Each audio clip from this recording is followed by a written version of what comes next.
Sukuna's name has just been changed to Fraud Kuna because Gojo has proven he's stronger. Not only does Sukuna have the advantage of secret information on Gojo, 2 domains, 2 techniques, and 1000 years of experience, Gojo has defeated him. That's why he's the GOAT! The GOAT! However, the moment Gojo was about to win the title of the strongest sorcerer, not only in the modern era, but the entire history of Jujutsu, Sukuna played his ace card, and boy, it's a monster.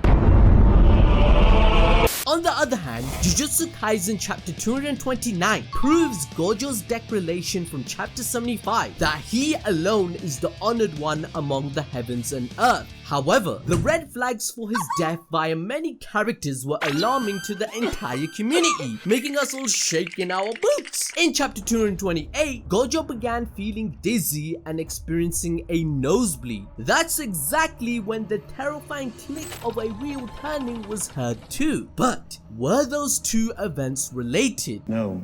Remember, ladies and gentlemen, Gojo has been overexerting himself in this battle from the first move with flashy attacks, and most importantly, spamming domain expansion. He's dead set on defeating Sukuna with the most sophisticated form of Jujutsu, and for that, he's also had to do some impossible things, like casually healing burnout using reverse curse technique. But with so many insane feats under his belt now, he's started to experience the severe toll to constantly output huge amounts of curse energy whilst healing himself at the same time. This is what led up to the nosebleed, showing us that despite wielding such godly powers, Gojo is just human at the end of the day. Okay, so for the last minute, I've just been waffling because Gojo just wipes away his nosebleed like it's nothing and carries on like normal. Gojo is way stronger than any of us could have even imagined. However, in such a delicate state, what could be Gojo's next move? Definitely something safe, right? No! His name is Satoru freaking Gojo. And one thing about him is that it's always an all or nothing gamble with his choices, which is why Gojo once again uses domain expansion. Sukuna and Gojo both use their monstrous domains together for the 4th time, and as hinted previously, Sukuna copied Gojo's use of the reverse curse technique to heal his ability burnout, which allowed him to summon Malevolent Shrine at the same time. However, what's different this time around is that Gojo knows how to win. This mother don't miss. Yup, ladies and gentlemen, from Chapter 228's genius move of confining both of their domains into a sphere, Gojo unlocked the secret that if he can destroy Malevolent Shrine within 3 minutes, he will win. Earlier, their domain clash had ended in 3 minutes and 9 seconds exactly. So that means that Sukuna would take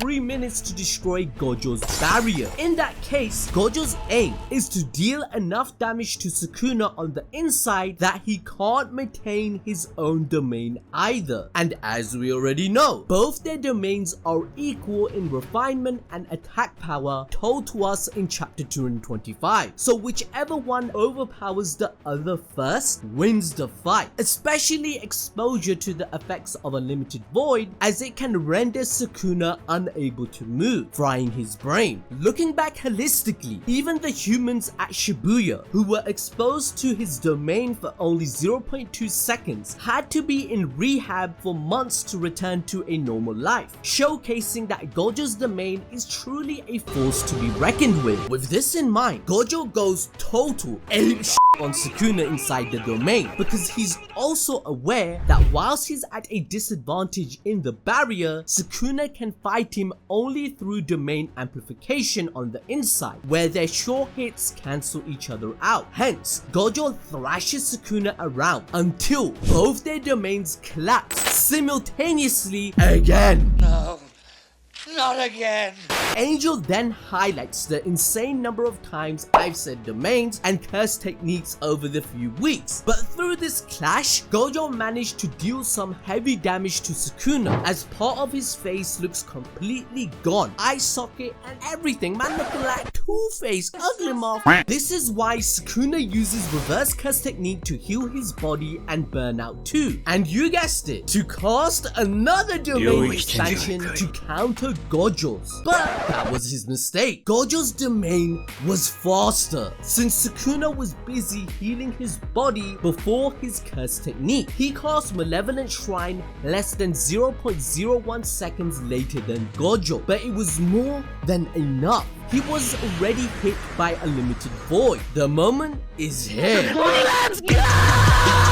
If you think this is too quick, remember that Gojo's brain works at a really fast pace because of the flooding of information from 6 eyes. This is what Kenjaku mentioned in chapter 90. 1 minute's worth of time in Gojo's brain is just an instant for others, which is why Kenjaku could trap him in the prison realm. We were also told in chapter 223 that to excel at Jujutsu is to excel at subtraction. The degree a sorcerer can emit the movements required for a curse technique determines their skill. Given the fact that Satoru only uses one hand sign while Sukuna has to raise 2, it demonstrates the 0.01 second difference needed in the battle against the impossible. As a result, Sukuna is unable to move, therefore couldn't defend himself against Gojo piercing his chest and destroying Malevolent Shrine 2 minutes and 40 seconds inside his own. We then get a peek into Gojo's mind, and it's brutal, fam. Megumi's life update, it gets a lot worse. Gojo declares that he wants to destroy Sukuna's heart, lungs, and liver as well. As far as he's concerned, he will escort Sukuna to the verge of death, closer than Yuji was at the detention center when he ripped out Yuji's heart. Gojo understands the capability of Sukuna reviving from death, and there's an incredible layer to this statement: avenging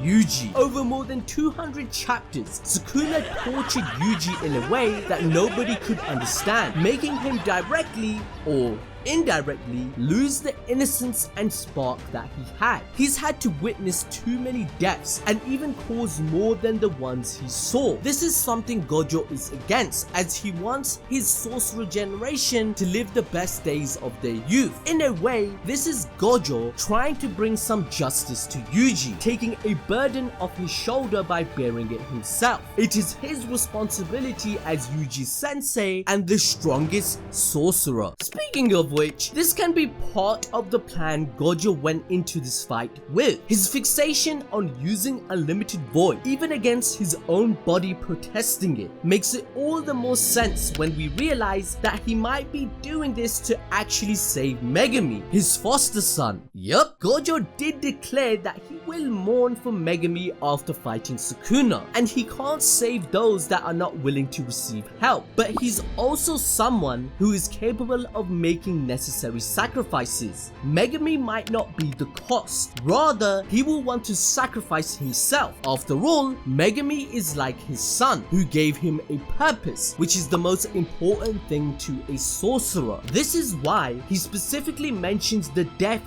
Yuji came close to, because in that moment he could return to his own self, taking over Sukuna, even if it was to simply die. And we all know the binding vow that happened post that, saving Yuji. So there's a high chance that Gojo wanted to use unlimited void to reach out to Megumi in some way, since on a fundamental level his domain is a mental attack. He wants to save Megumi to fight back and give him a chance to respond. Now, given the fact that Gojo hid Sukuna's last finger and Yuji has a soul exchange curse technique that can move the last piece of Sukuna's soul into himself, and Nobara's resonance is a perfect combination to make a backup plan, I believe Gojo will have the last laugh. He admitted from the very beginning that he wants to change the Jujutsu society from the inside and nurture the next generation so that the same mistakes for the last 1000 years don't repeat. Therefore, he built a life revolving around his intention to risk everything, the lesson that he taught Megumi in chapter 58. And we also can't forget that this especially links to what Gojo said in the prequel Jujutsu Kaisen 0. that love is the most twisted curse of all. He's loved and lost too many people already, which is ironic because no matter how invincible Gojo seems, he is still prone to failing to protect what is dearest to him. Hence, he's putting his well-being and life itself on the line in order to save the people he has left, gambling on the future generation on his choice that he fostered to carry on his legacy and defeat Sukuna if he can't. That will be the purpose Gojo serves as the cog in the machine of Jujutsu. However, it seems like the time is on the horizon, since before recovering from Unlimited Void, Sukuna invokes the deadliest hack in Jujutsu, Mahoraga. Yeah, Fraud Kuna had to dial in Mahoraga to save his ass from Gojo. Instead of Jesus take the wheel, Mahoraga is. From chapter 228, we knew Sukuna had already summoned Mahoraga inside the shadows and was just biding his time to bring it out at the right moment. Since Gojo's domain paralyzes his opponent, Sukuna couldn't have done it right after being hit. Gege Akutame, the creator of Jujutsu Kaisen, stated that Unlimited Void impacts humans and cursed spirits in different ways. We should remember that Sukuna was never a cursed spirit. He went from being a human sorcerer to a cursed object, to a reincarnated human in a human body. And the only instance we have seen is Jogo's harrowing experience of Gojo's domain. So it will be interesting to see how it affects Sukuna in a human body. But from this, Gojo has proved to us once again he well deserves the title of the strongest sorcerer, even beyond the current era. Not only are their domains equally matched, which Gojo has also understood how to counter, but Sukuna's attacks of Dismantle, Cleave, or the Fire Jutsu also won't work against him because of Limitless outside of their domains. However, even if Sukuna has not unveiled his true form from the Heian era yet, it's not like his curse technique will alter, which is exactly why he had to use 10 shadows to put a stop to Gojo's madness. This implies that had Sukuna been in Yuji's body or the Heian era form, it would have been